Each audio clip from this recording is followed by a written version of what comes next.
Alright, so we're going to be using one of the tail measuring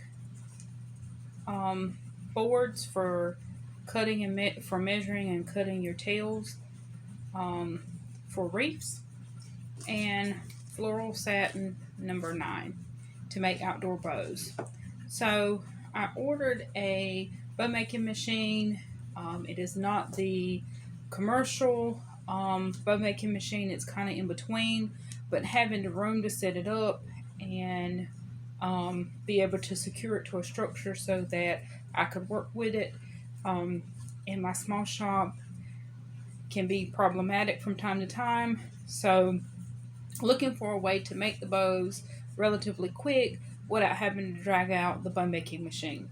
So I ordered one of these because I had been taking a piece of cardboard and measuring it out, cutting it into a rectangle, and using this method with a piece of cardboard, but the cardboard bends, and after making one bow I need another piece of cardboard. So I saw these and I decided to give these a try with this method. So by using a 10-inch board, you're going to end up with loops that are 5-inch. So just depending on your size, you determine what kind of board, what size board you need. So I'm going to start by just dropping my ribbon on the floor, and I am going to begin to wrap the ribbon around and around. So that's 1, 2, 3, 4, 5,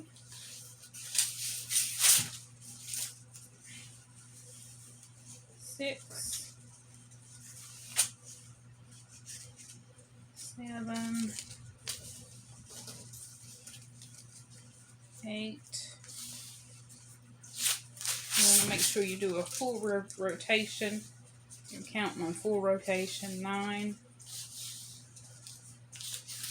10,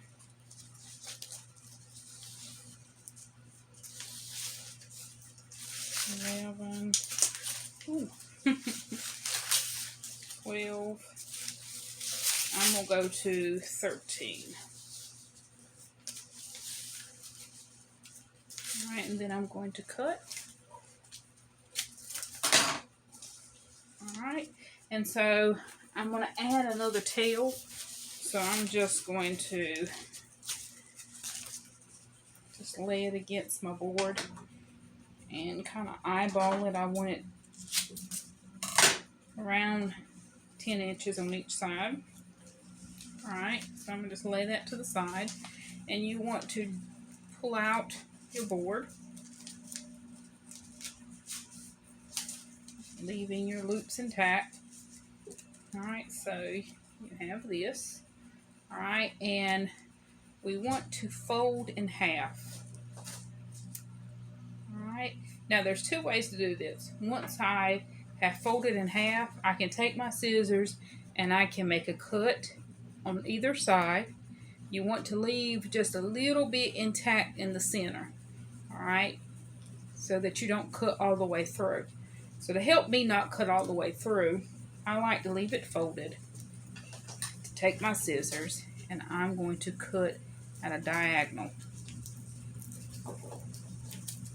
Alright, so I've cut at a diagonal, and I'm going to do the same on this side.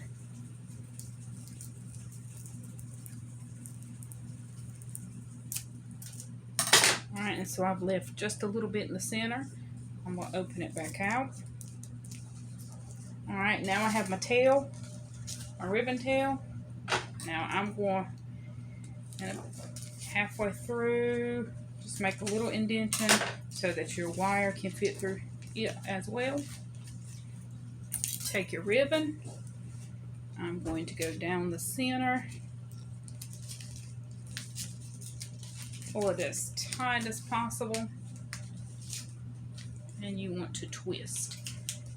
Twist. Twist. Twist. Alright. Really tight. when I first started making these bows, I looked and looked and looked for some type of video to show me, and I saw all kind of wired ribbon tutorials, but I had the hardest time trying to find something that would show me how to make the outdoor bows. And the difference when making a bow for a wreath, I knew how to make those, but it gives you, it's flat because it's going to fit up against your grapevine. I needed one that was going to give me that the roundness of your outdoor bows that goes on your porch, on your banisters, on your mailboxes. So I'm going to take and reach in and grab one loop. And here's the trick to getting this correct. You want to make sure where you grab it, you're grabbing it and pinch the bottom so that you're pulling it together. Both pieces, top and bottom loop together, and pull one towards you. Go in, grab another, pull it away from you. So you're going to continue that flow of to you and away from you, but you want to make sure where you're pulling from, you pinch and you pull it together. If not, you'll get part of your loop going in one direction, part of it going in the other direction when you're done. So you grab, you're going to pinch, pull to you. Grab, pinch, pull away from you. Grab, pinch, pull to you. Grab, pinch, pull away from you. Grab, pinch, pull to you. Grab, pinch, pull away from you. And you continue to get every loop. And when you get down to the last two, again, you want to make sure you grab and pinch, pull one away and one to you. Alright? Then you're going to turn it, and now you have the other set of loops. I have a little tail, and that's fine. I'm just going to pull it out of the way.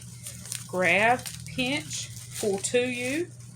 Grab, pinch, pull away from you. And you continue pulling to you and pulling away from you. Remember, it's very important that you pinch the tip. Pull to you, pull away from you. Grab, pinch.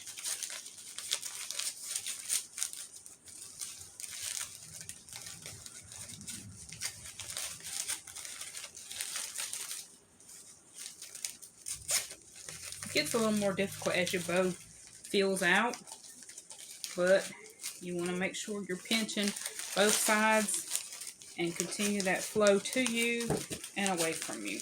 Pull to you and away from you. Alright, pull to you and away from you. Alright, and so once you're done, you have your bow. Now you can fluff it the way you desire. I'm a bow fluffer. As long as it's in front of me, I'm going to fluff it. Fluff it till you get it the way you want it. This floral satin is very forgiving. So if you see like some loops that didn't quite come out the way you want, again, you just reach in, pinch, make sure you have both sides, and you can just twist it and get it into the position that you like.